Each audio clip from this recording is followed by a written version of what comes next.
As you'll find yourself there inside, most of you have been workers of government previously. So, naniniwala ako na wala masyadong pagbabago except for a few things, which I would talk about later. This is your oath of office. I said, welcome to the government. I congratulate you. I hope you'd be true to what you swear under oath. Repeat after me. I state your name. Having been appointed to the position of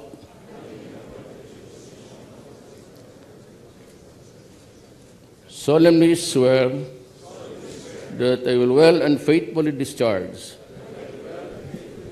to the best of my ability the duties of my present position and all others I may have to hold under the Republic of the Philippines. That I will support and defend the Constitution of the Philippines. That I bear true faith and allegiance to the same. That will obey the laws, legal orders, and decrees promulgated by the duly constituted authorities of the Republic of the Philippines.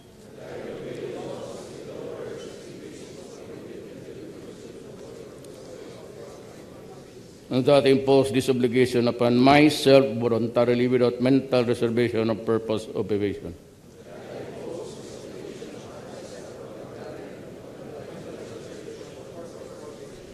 Congratulations again. Thank you very much, Mr. President. Now we proceed with the oath-taking of the officials from various organizations. May we ask them to please stand as we ask the rest to please be seated. Ask you to kindly stand up and raise your right hands and repeat after me. This is your oath of office. I state your name, having been appointed to the position of solemnly swear that I will well and faithfully discharge to the best of my ability the duties of my present position and of all others I may hereafter hold. That I impose this obligation upon myself voluntarily without mental reservation or purpose of evasion. So help me God. Congratulations. Thank you very much, Mr. President, and thank you very much, ladies and gentlemen. May I be allowed just a few minutes of dialogue with you? I am not going to make a speech. I am not up to it. But I just try to impart to you.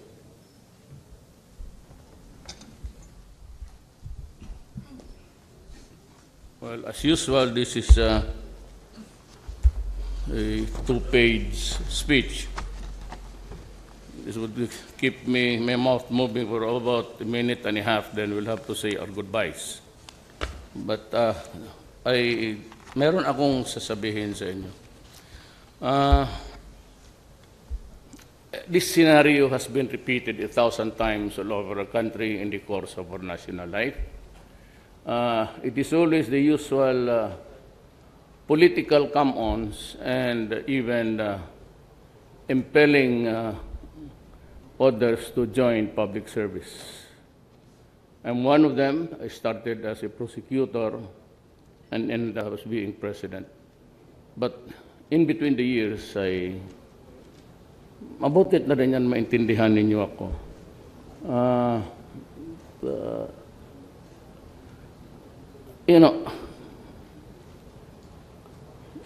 Ito pagtakbo kasi ng presidente, ayaw ko talaga. Unang-una, it's really medyo walang gana. Having been mayor for 23 years, congressman for 1 term, vice mayor to my daughter for 1 term, mukhang sawa na ako. And all the accolades and applause at this time to me does not really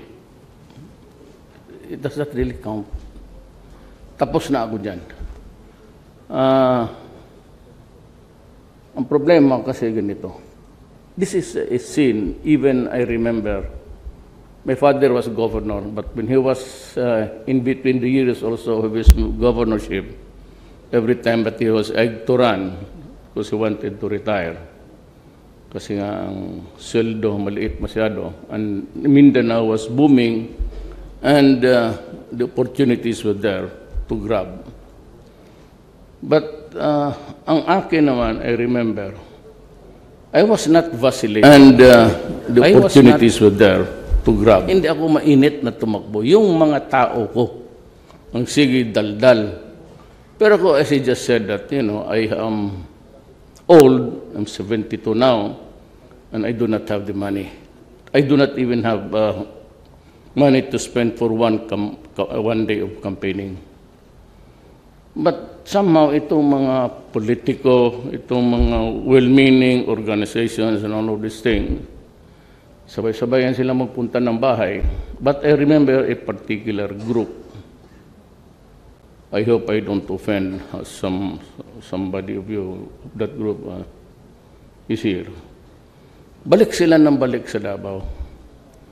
Sabi nila, tumakbo ka kasi ang bayan natin hirap, there is so much graft and corruption, nobody's minding the store, nobody's manning the fort, and so on and so forth. Eh ako naman sabi ko, una-una hindi ako interesado. I mean, nakita ko kasi, I have been under so many presidents, Corazon Aquino, Fidel Ramos, si Estrada, and si Ma'am Arroyo. And I serve under Arroyo, although subrosa yung akin. I was just an advisor sa security matters, public order and safety, because I was also a member of that committee when I had a stint as a congressman. Yung ano ng tao, yung importunings ng tao, tumakbo ka na, wala na dito, graft and corruption. Narinig ko na yan noon sa tatay ko. And I could almost guess the outcome of the behavior all of this. Alam mo, nung nanalo ako, I forbade the use of this plate number 6. That is not, that is an elitist practice which to differentiate from the other civilians and tayo. I've always stressed that we are just workers of government. I don't even call this a palace in my utterances. I just say it's my office. It's not a palace in a way. Uyo kayo dyan, kay mabigat yan, ilang taon na walang bigat pa naman yan. You hear the cracking, dive kayo banda rito kasi tagal na ito. I do not know if it's being checked from time to time. But anyway, sabi nila na, ikaw na lang, Rod. Ikaw talaga pag-asa ng bayan. And all the corny things that you hear about. I really do not know if I was that strong or not. But it turned out that I was really. But at that time, I never expected to win, frankly. Sabi ko, I would give them a good fight, maybe in Mindanao, but all other places, even in Cebu. Sa rating, hindi nga umabot ng 2, 3, 4, 3, 4, 3, 4. So, I just, marami namang mga taga-Davao nagbigay, most of them, the early money, wala naman sa labas. At ako, prangkat ako sa inyo, if you ask me now, I'll tell you, never accepted the money of the rich dito. Lahat na sila, the traditional guys na maririnig ninyo. Sabi ko, ayaw ko. Tuon lang ako sa Davao. So, it's shoestring budget. Meager allowances for all. Nung nanalo ako,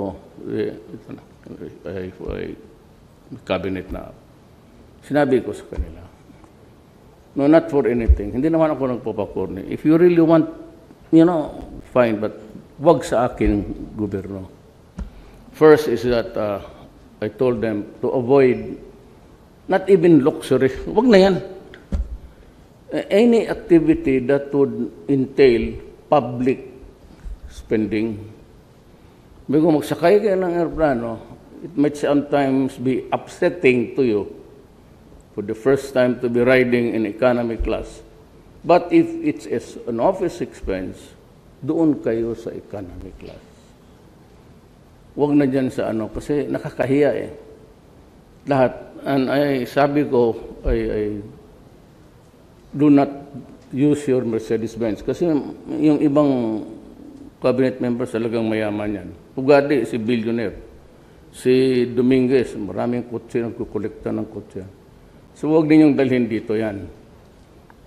Yung mga yung ordinaryo, kung ano yung nabibili ng ordinaryong tao, yun ang sakyan ninyo. Yan lang ang hingi ko sa inyo. And do not display the trappings of power. Alam mo, everybody almost followed to a T. Problem is, may mga talagang di yung they cannot handle no power or they cannot handle the newfound glory. Kasi taga-gobyerno tayo, pumasok talaga yung you're somebody, you're clothed now with an authority na okay lang kung sisigaw ka dyan sa trabaho. But if you just like another despot, sigaw ka ng sigaw dito at ginagamit mo yung resources sa opisina, sometimes yung mga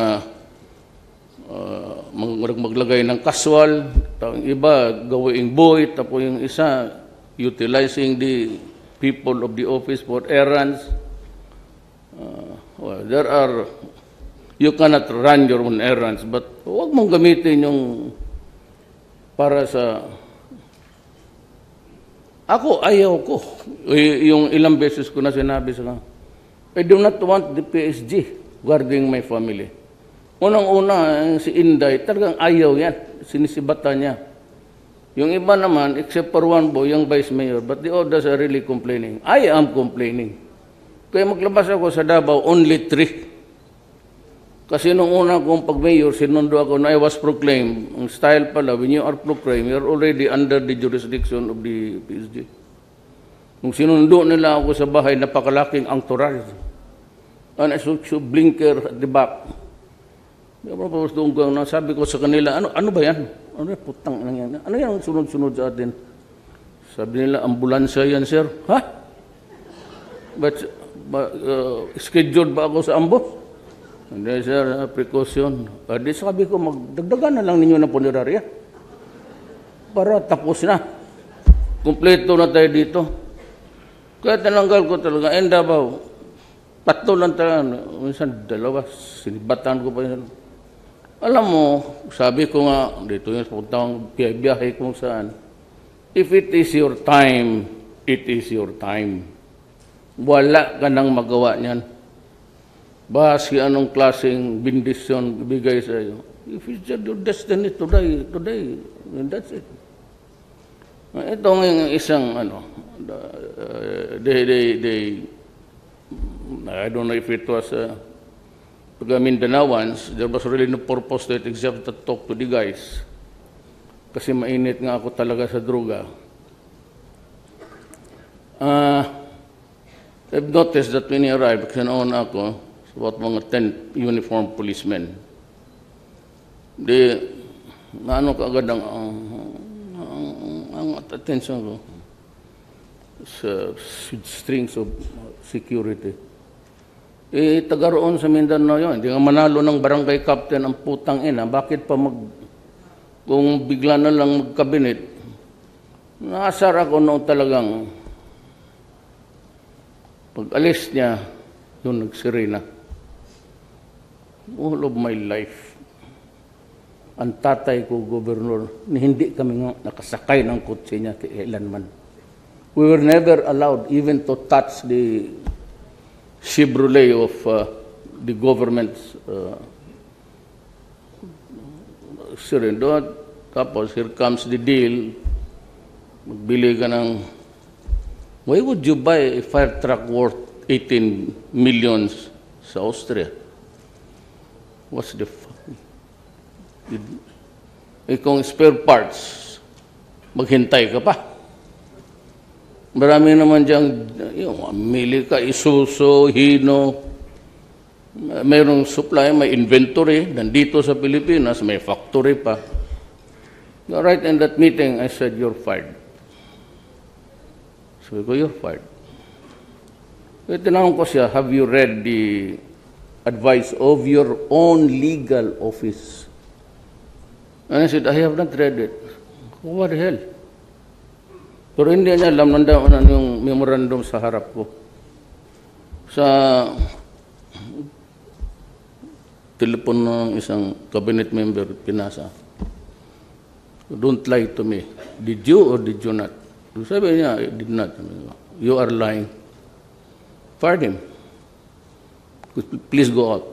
You're fired. Yung ganun. Might be small things, but nakukurnihan ako sa Bisaya yan, nahihilasan. Tumitindig yung goosebumps. Kaarte naman itong putang inan to, akala mo sino. Wala naman tayo, or just, okay,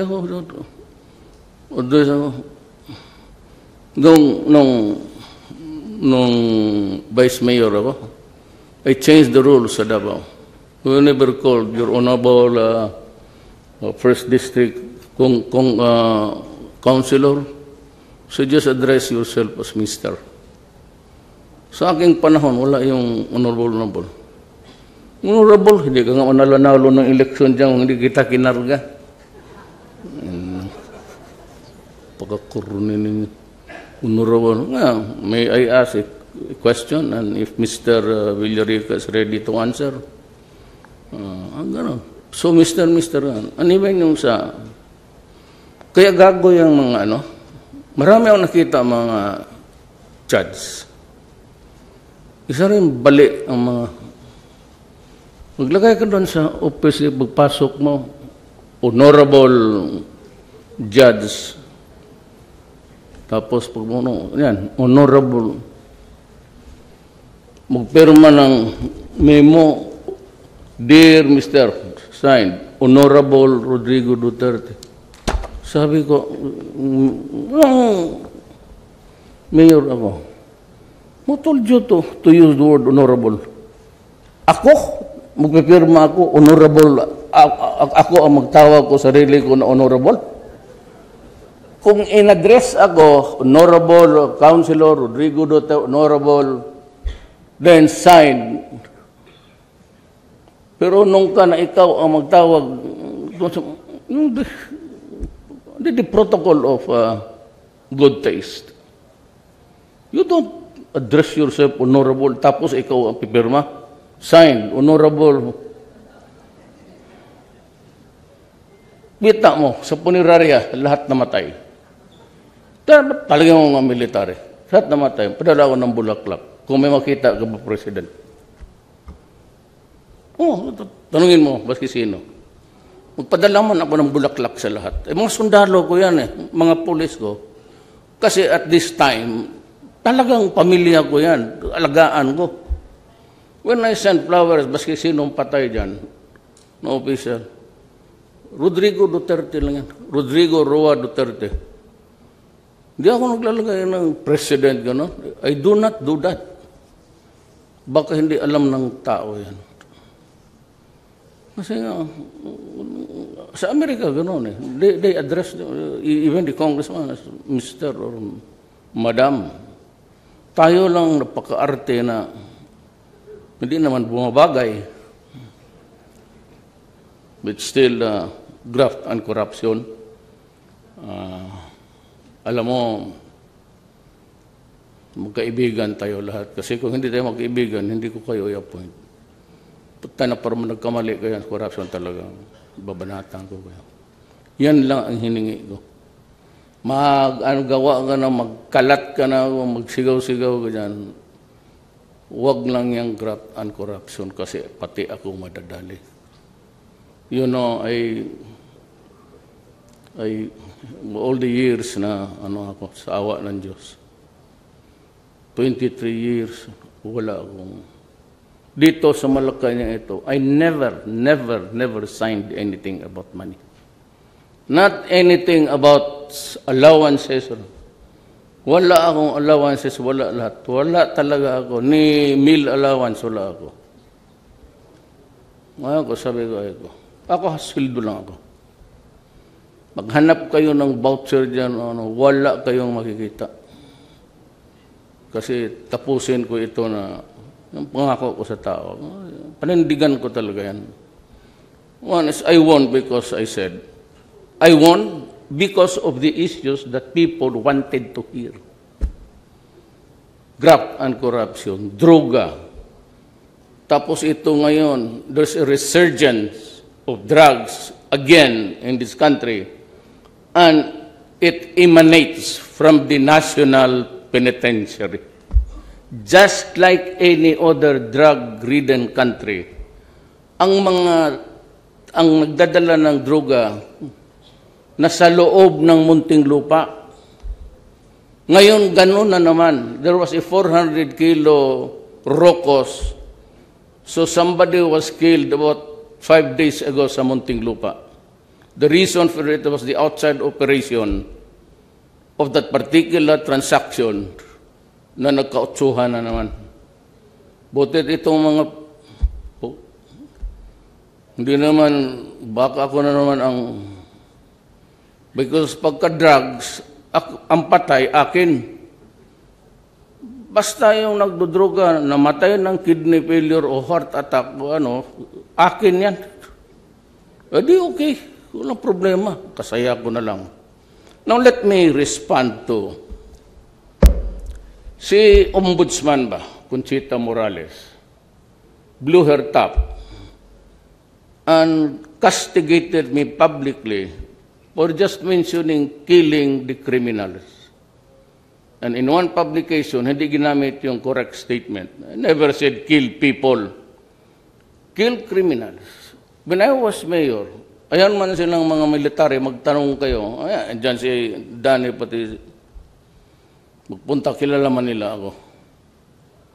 Sa Davao, sinabi ko talaga, if you destroy my city, I will kill you.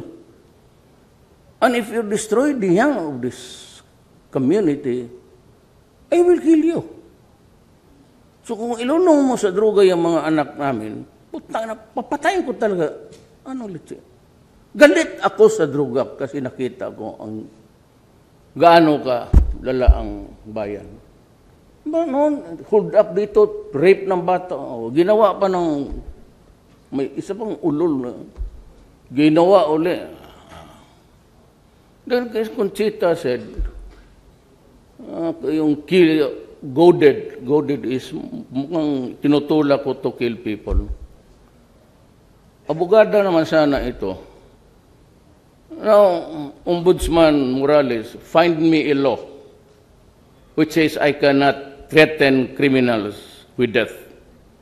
Find me a law which would bar me from saying I will destroy you if you destroy my country. Because if you can do that, I will step down tomorrow. Bigay mo lang sa akin. Ang bunganga mo kasi, do not be the conscience of the community. Hindi mo nga alam, bumalik na yung droga. All you do is to say, bakit yung ombudsman? Hindi corrupt? Putang. Tanungin mo ka yung lahat ng nagkaroon ng kaso dyan. Better take care of your own ombudsman. I had dealings with them when I was a prosecutor. My God. Baka nga masyadong kiling-kiling. What is your... Since when did you anoint yourself as the spokesman for the criminals? Sabi kong bunganga mo.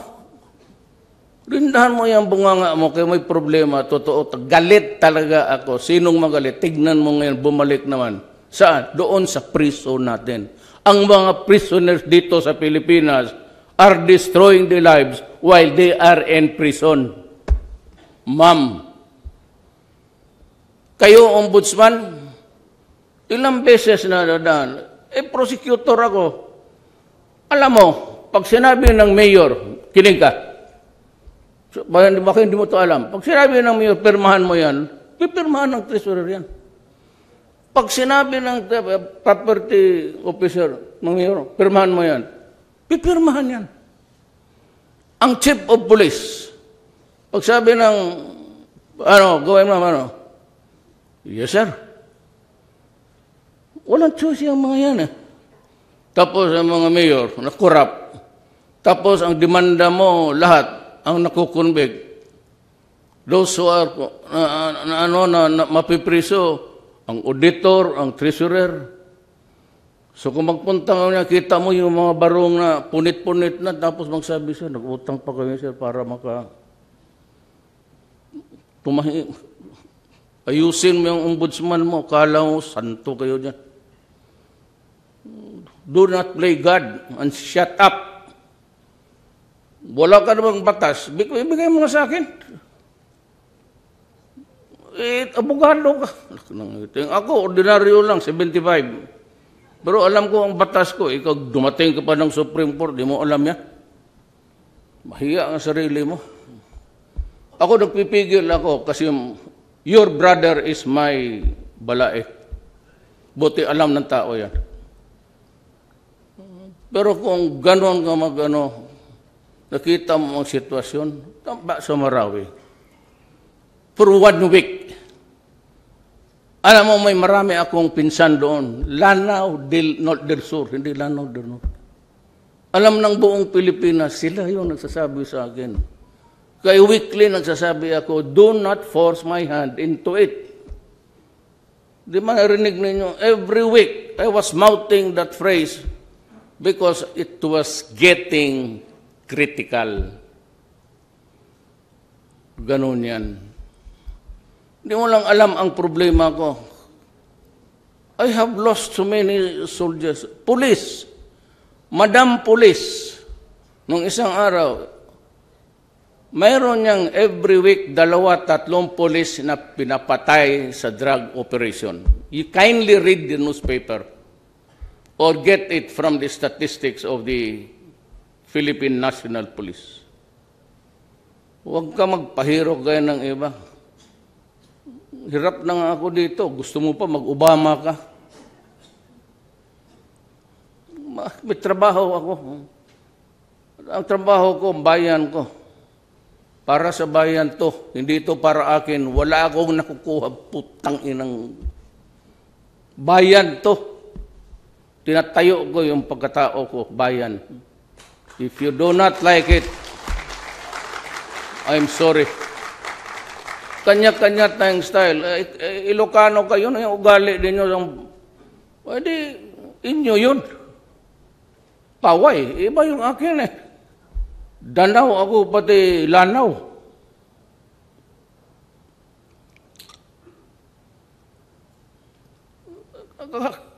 Akala mo ba everyday nababasa ko yung briefer? My heart bleeds. You know why? I'm losing soldiers. Ganun karami. Hindi naman in-expect na ganun talaga kalawak yung... And I declared martial law and sent the soldiers there to die. Tang-inang yan. Kaya ako galit sa droga. Hindi siya maote. When was the first time that you read his name in the newspaper? It was during the buy-bust operation because operating the biggest laboratory noong yung mayor sa... Forgot the place. Lanao. I went there. Hindi lang nga pinakita yung may isa pa ditong drug na isang NBI director, isa ka pa. Putang inabantay ko sa akin. Yung sa Catanduanes, sinisekreto lang ninyo, hindi nyo binabalita. Bilyon yun. Balik tayo dito. Pag ganun, wala talagang katapusan na ito. So I expect them to criticize me again. But I will not take it sitting down. Noon, sinisikmura ako kasi presidente nga, you behave. So taguin mo yung pagkatao mo talaga. But if you do that, you bring the worst in me. Bring out the worst in me, actually. Baski sino, pinutang ina ko nga si Obama, kayo pa. Isa pa yun. Grabe ko, look, kayo, You were jumping with joy. I was criticized by itong commission, yung pati si Obama. Then my friend Trump, wala rin pinagkaibar sa ugali ko pala. At saka yung sabi rape. Hindi ako nagdo-joke noon, it's Malacañan. Sino magsabi na rape joke? I was not joking, Madam, you listen to the original speech. I was mentioning to the group that day what happened in Bulacan, na pati yung isang tao na bata, pinakialaman pa, pinatay, and rape. Kaya sinabi ko, you know, even if you rape a 1-year-old or a Miss Universe, just the same, you will lose your balls and I'll kill you. What's wrong? Why do you say I'm threatening people? Ikaw lang siguro. Ikaw, pag law-abiding ka, itong ating bayan ngayon, you are doing things all right. I am the least of your worry. Pero kung may mga lalo na sa mga may hirap, kasi disadvantaged, that's the word for them, and it is so very appropriate. Itong mga may-ari ng newspaper, kala mo sino, kung mag-editorialize sa amin yung mga taga-gobyerno, magnanakaw ka, ganun litse ka. Kayo, you have hostage a government property for so long a time and collected the rentals there. That is swindling. Magtanong ka ng abogado.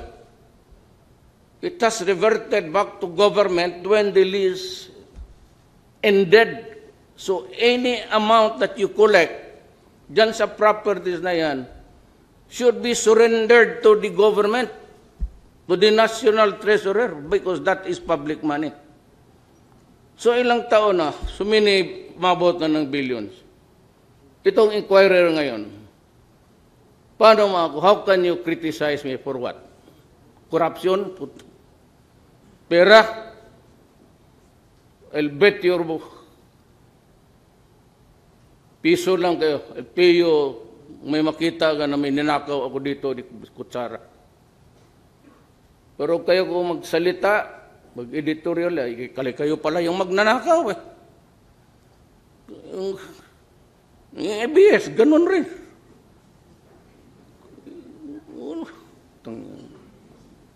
Tingnan mo muna yung Gabi Lopez. You dealt with me. Remember, you entered Davao City sa cable. Di kita kilala, kinausap mo ako sa hotel. Tanong kita ngayon. Pag nasabi mo na magkano ang utang ko sa'yo, ano sinagot ko sa iyo? Sabi ko, hindi ako ganun. Iniwanan ko kayo, nakaupo dyan. Kayo mga apat kayo. Sabi ko, sige. Sabi ko, saan yung application mo? Pinakita mo sa akin. Sabi niya, ito, isasubmit na namin. Clearance mo lang para, kasi kaibigan mo rin yung mga may-ari. Tangina pa yan. Pirmahan ko. Tangina ka. Tapos ko magsalita kayo. Tinanggap na yung 2 million ko, tapos hindi ninyo pinalabas yung, what's the fucking? Sinong hindi magalit niyan? Mahina nga ako noon. Hindi ko pa naman alam what was the real score. Tanggapin niyo yung mga pera namin. Ako, si Alan, si Cheese. You didn't even bother to explain na hindi na program namin yan. Hindi know what this. You offered to return the money through a receipt na gawa-gawa lang. Sinauli ninyo sa Davao. Kayong mga mayayaman, you're hanging on to a lot of things that are government-owned. Kayang mile long, isurrender mo yan, kasi ipagbili ko yan, gawain ko, I promise you, I will build as many houses as the money can accommodate. Gawain ko lahat yan ng pag-ibig, pati yung mga sundalo, gawaan ko ng mga bahay. Yan ang gawain ko sa pera. And I commit that to the nation, sa lahat nakikinig na Pilipino. igagawain ko yung bahay para sa mahirap.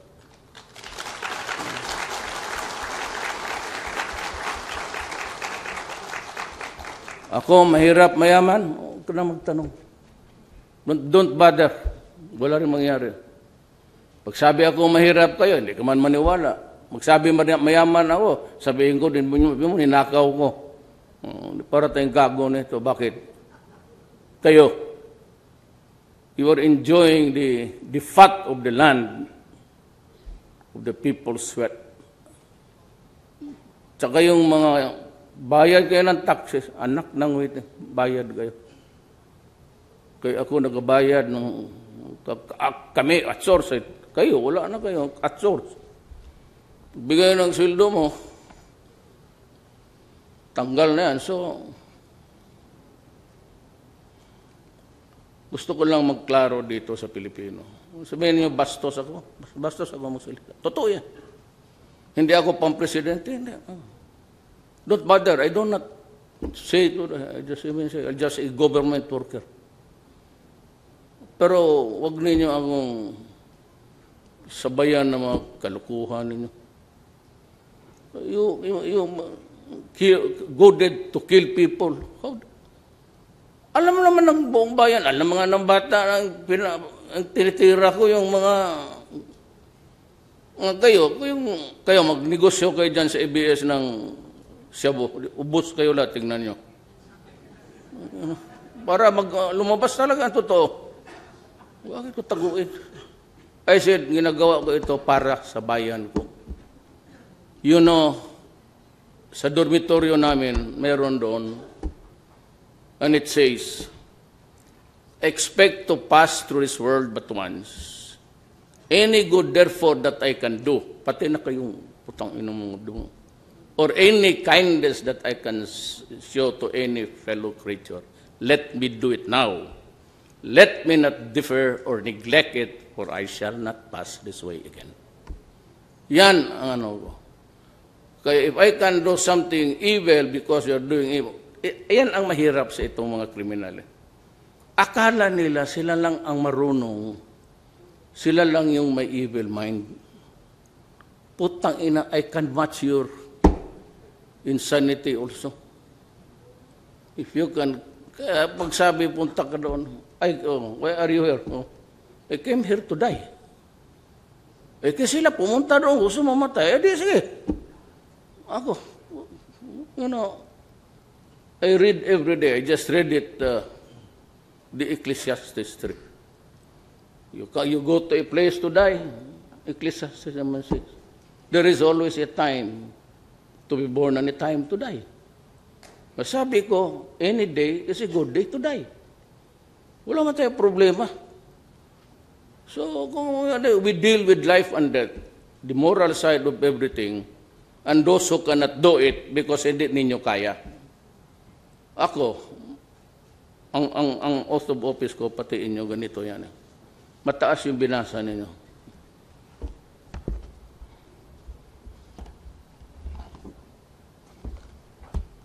It's just say, yung inyo, naging military man kayo, pati ngayon, it's just say that I, Rodrigo Duterte, will do everything to preserve and defend the Filipino people. Iyan lang yan nakalagay. Wala yung martial law. Hindi mo yung martial law, magpatayan rin. Yung martial law. Hindi naman ako mag-martial law kasi gusto kong tumira dito ng matagal. Kaluma na nitong yawa na ito. Hindi man palasyo. Hindi naman castle. Wala ako dyan. Wala akong sa, I can go anytime. Sabi nga sa military, you want to mount a kudita? Do not do it because mag-away lang kayo ng mga security ko who are also policemen. And you just tell me and I'll ask you to come here. Sige, dyan. Taas kamay. I, General, being a member of the junta of the Republic of the Philippines. Kayo na. Baguhin ako sa Davao, ha? Huwag lang niya ako galawin. Totoo. Huwag mo na akong girahin. Tawagan mo na ako dyan. Mabuti yung may handshake. Para pag sa mga tao, pagkalit-lit, dani yan, pati sila yan, hindi ako, bahala kayo.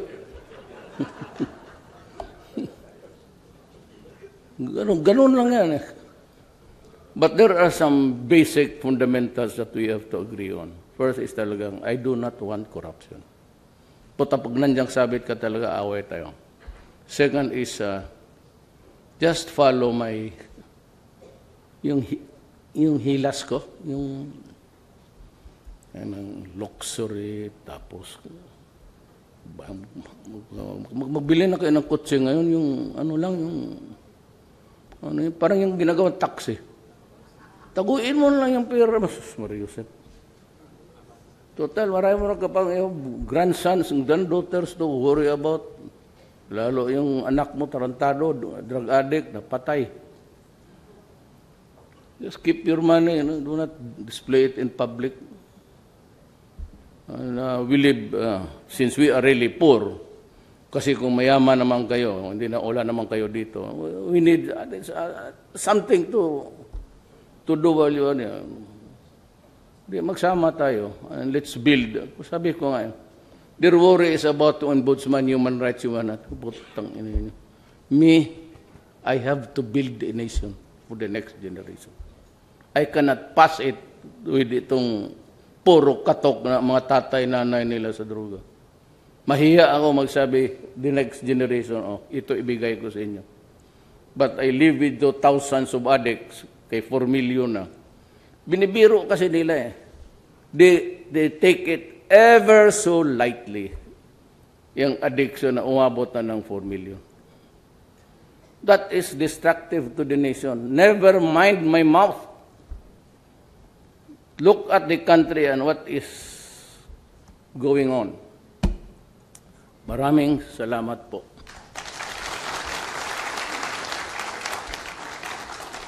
Thank you very much, Mr. President. Now we proceed with the photo-taking opportunities. Can we ask batches, the first batch, please, to go on stage to join the President for the photo-taking opportunity? May we also ask the second, the third, the fourth, and the fifth batches to kindly prepare. Thank you.